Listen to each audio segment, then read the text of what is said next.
This happened on a bitterly cold winter night in 2009. In a quiet suburb of Pennsylvania, 14-year-old Ryan was alone in a two-story wooden house. A high fever had kept him home from school that day, and he had spent the whole day in bed. His father, Robert, worked at a local company. That night, Robert had extra work on the night shift, so he wasn't expected to get home until very late. In the evening, Ryan ate a light bowl of soup, took his medicine, and went upstairs to sleep in his second-floor bedroom. Before going to bed, he checked the front door downstairs out of habit and made sure it was locked. Robert had also locked the door carefully before leaving for work. Outside, a freezing wind was blowing, and inside, the house was completely silent except for the soft hum of the humidifier running in his room. Because he was sick, Ryan fell into a deep sleep very quickly. It was around 2 a.m. Ryan woke up to a familiar sound, the heavy wooden front door downstairs opening. He heard the heavy door swing open carefully, then close again. Right after that, he heard slow, heavy footsteps climbing the stairs. Ryan's body was weak from the fever.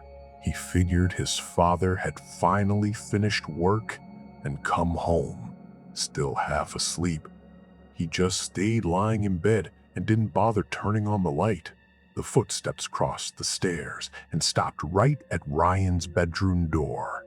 In the dark, Ryan saw a tall, shadowy figure standing in his open doorway.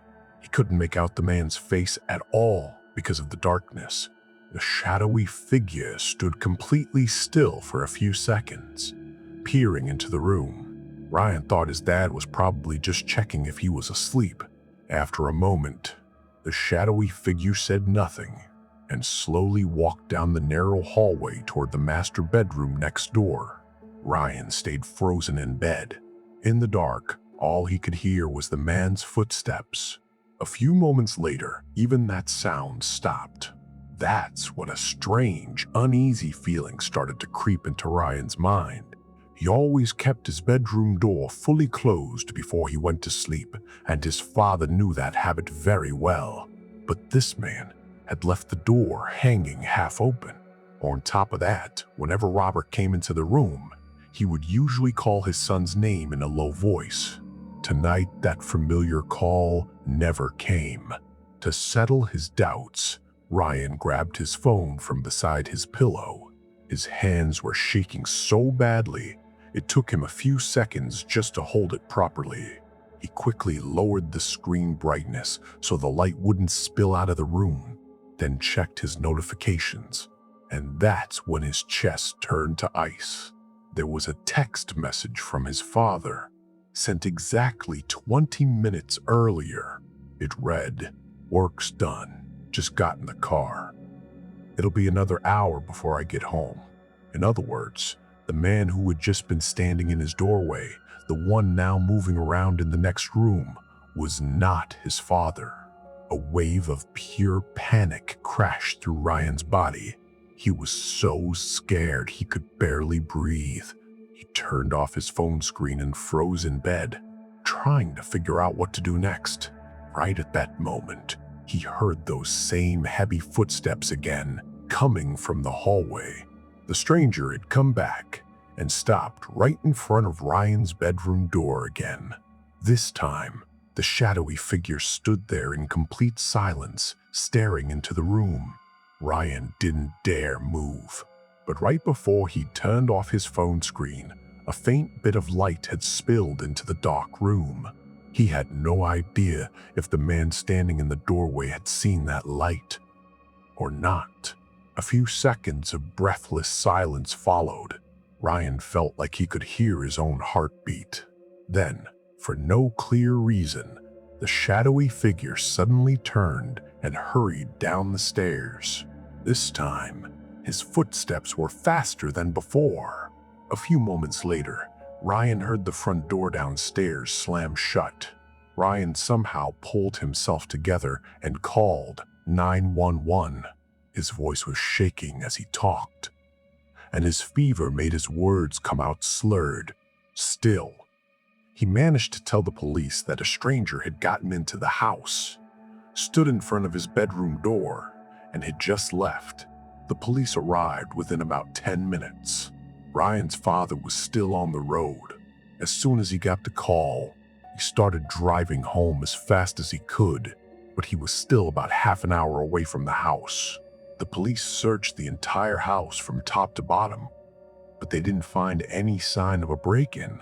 The windows were untouched, and there was no sign of the back door being forced open either.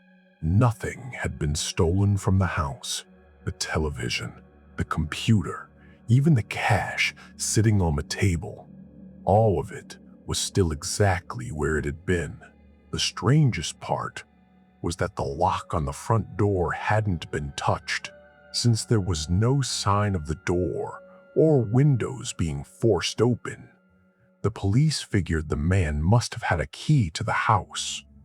Robert made it clear that he hadn't given a spare key to anyone, and as far as he knew, no one outside the family should have had a key to that house. While the police were checking the master bedroom, Robert noticed that the small wooden drawer next to his bed was slightly open. He was sure he had closed that drawer before leaving the house that day, but nothing inside it had been taken. Even the police couldn't say what the man might have been looking for in there, or whether he'd been looking for anything at all. The strangest thing of all was that the man had never seemed in any hurry to attack Ryan. He'd just stood in the dark for a few seconds, walked into the master bedroom, and then come back to Ryan's door a little later. That was exactly when the faint glow from Ryan's phone had lit up the darkness. Whether the man had actually seen that light, and whether that was what made him leave, Ryan never found out. Terrified by what had happened, the family sold the house within just a few days and moved to another town. But even now, all these years later, a few questions still stick in Ryan's mind like thorns. Who was that man really? And why had he broken into their house in the middle of the night? Where had he gotten a key to a locked house? If he hadn't come to steal anything, why had he opened the drawer in the master bedroom? And why had he stood at Ryan's door and then suddenly run off without doing anything at all? Ryan still isn't sure whether the man ever realized he was awake, but there's one thing he's never been able to forget. The first time the man stood at his bedroom door that night, Ryan thought it was his father. The second time the man came back, Ryan knew for certain that the person standing on the other side of the door was not his father. And to this day, one thought about those few seconds of silence still haunts Ryan. Did the man really know that Ryan was awake? Or had he simply found whatever he was looking for in the master bedroom?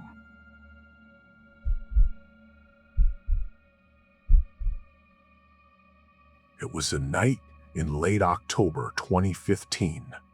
Halloween was only about 3 days away. Marcus was working in his upstairs home office in a quiet, silent suburb of Pennsylvania. Marcus worked as a night shift remote security guard. His main job was to monitor the online security cameras of various commercial buildings. Staying up late and working alone had become a pretty normal habit for him. It was almost 1 a.m. Outside, it was pouring rain, and a sharp, cold wind was slamming hard against the window glass. Taking a short break in the middle of his work, Marcus put on his headphones and was watching a horror movie. The dark room was dimly lit by the glow of the monitor.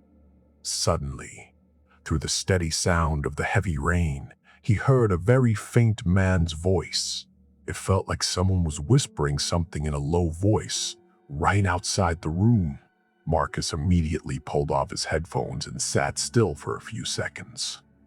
But outside, there was nothing to hear except the sound of the rain. to clear his mind of the uncertainty and unease. He got up from his chair and went downstairs. The whole first floor was sunk in darkness. While looking around the living room, Marcus noticed that the small window at the back of the dining room was slightly open. A gust of wind must have loosened the old window's wobbly lock. Cold, wet air was coming in through it and making the curtains sway. Marcus shut the window tight and locked it. Then, for safety, he also checked the lock on the main wooden door downstairs. Seeing that the door was properly locked from the inside eased some of Marcus's suspicion. He also glanced once at the dark storage area beside the downstairs staircase, but there wasn't enough light to clearly see all the way to the back of the space. Thinking everything was normal, Marcus went back upstairs to his home office. For almost the next 3 hours, he stayed completely absorbed in his work, and in between, he watched some light videos on YouTube. The surroundings had become completely still and quiet. It was now almost 4 in the morning. Outside, the rain had let up a little. After one video ended, Marcus sat quietly looking at the monitor. At that exact moment, his eyes suddenly landed on the closed door of his home office.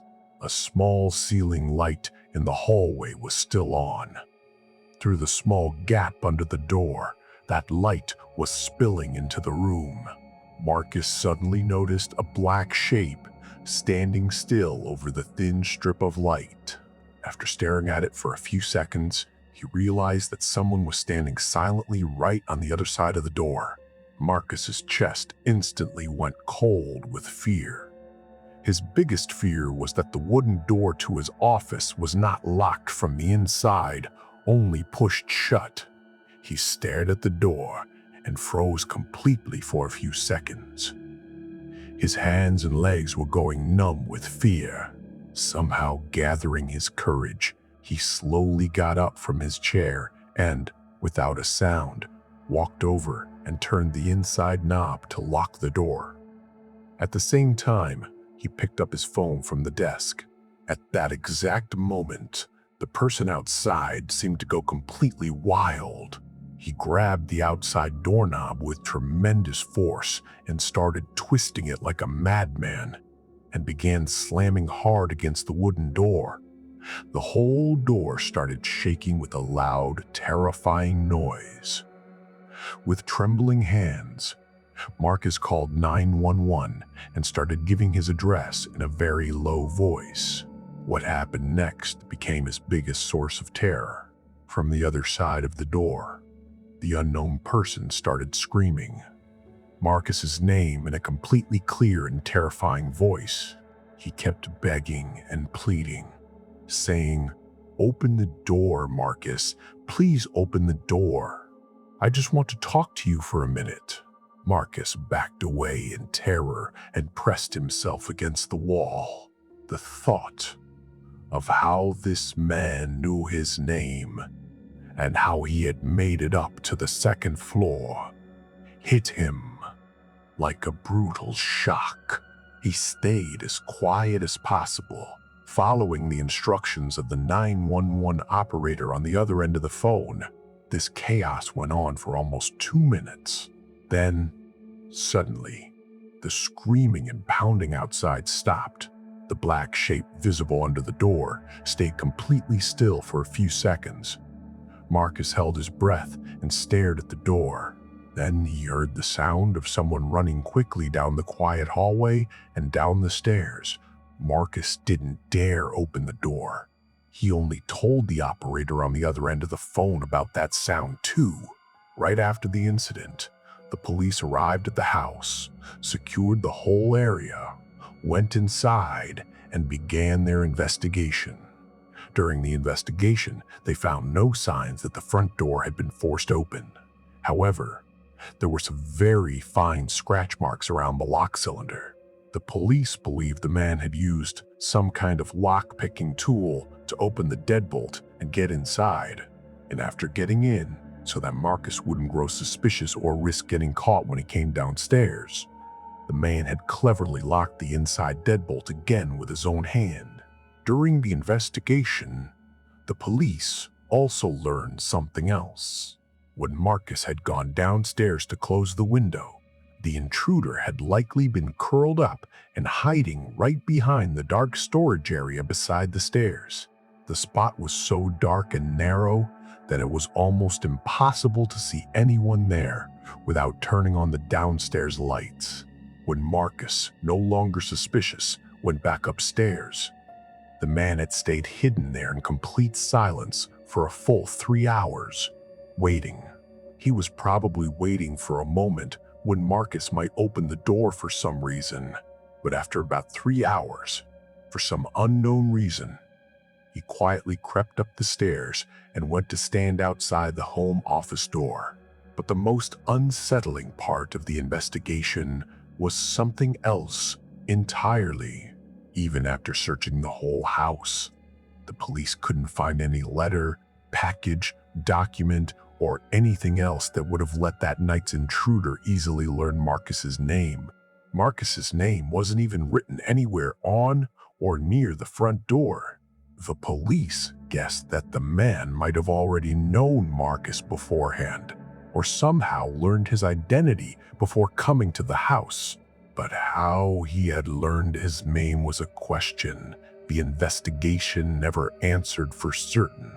That same night, Marcus packed a few essential things and checked into a hotel. Within a few days, he left that house for good and moved to another city. Despite many efforts afterward, the police were never able to identify or arrest the intruder. The most mysterious and terrifying question still haunts Marcus to this day. How did the complete stranger standing outside the closed door of that silent room on that stormy midnight know Marcus's real name? Had he been following Marcus even before that night? The police never found the answers to these questions.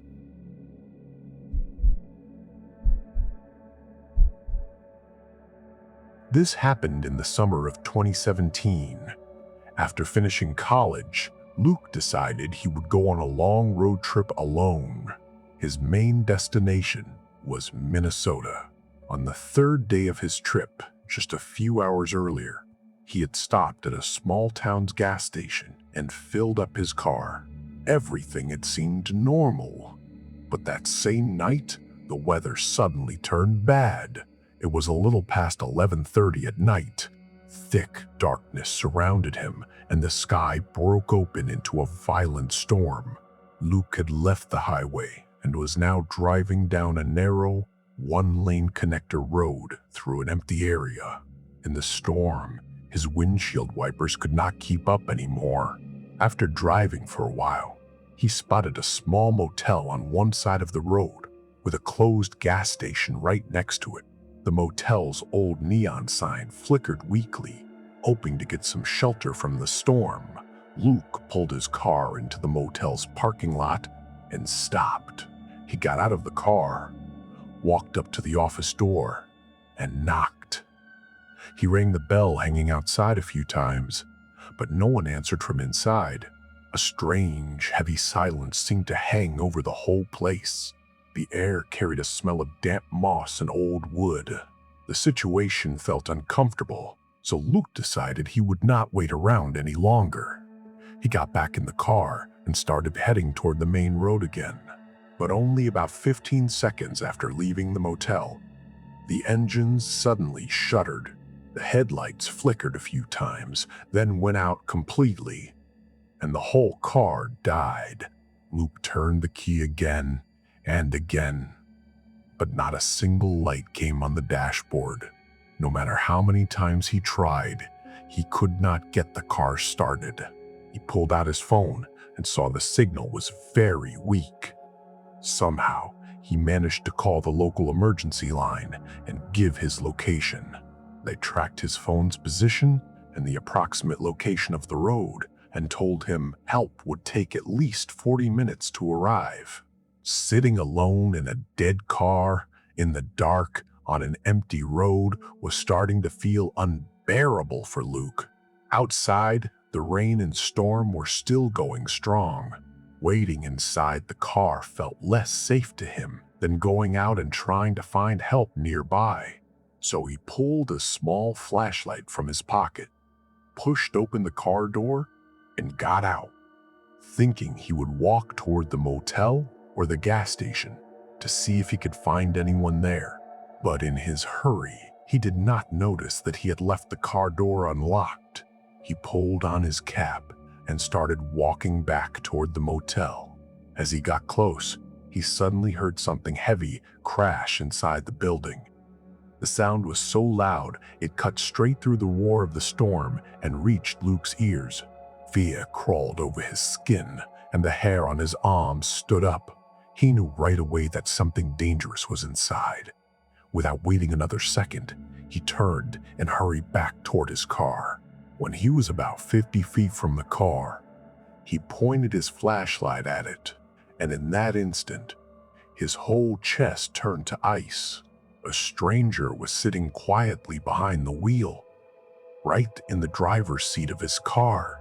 The moment he saw it, Luke's heart started pounding and his breath caught in his throat from fear. The man's face was turned toward the dark. Luke stood frozen for a few seconds. Then, turning back in fear, he saw another man standing in front of the motel door. The man was not moving at all in the rain, just staring straight at Luke with a fixed, unblinking gaze. Luke realized then that his car breaking down had not been an accident at all. Someone had gotten into his car, and everything had been planned in advance to strand him in this empty place. He suddenly remembered a moment from a few hours earlier, at the gas station, when he had seen a stranger standing near his car. In a panic, he dropped the flashlight from his hand and ran straight into the thick woods beside the road, ignoring the mud and the sharp bushes tearing at him. He ducked behind a large tree and hid.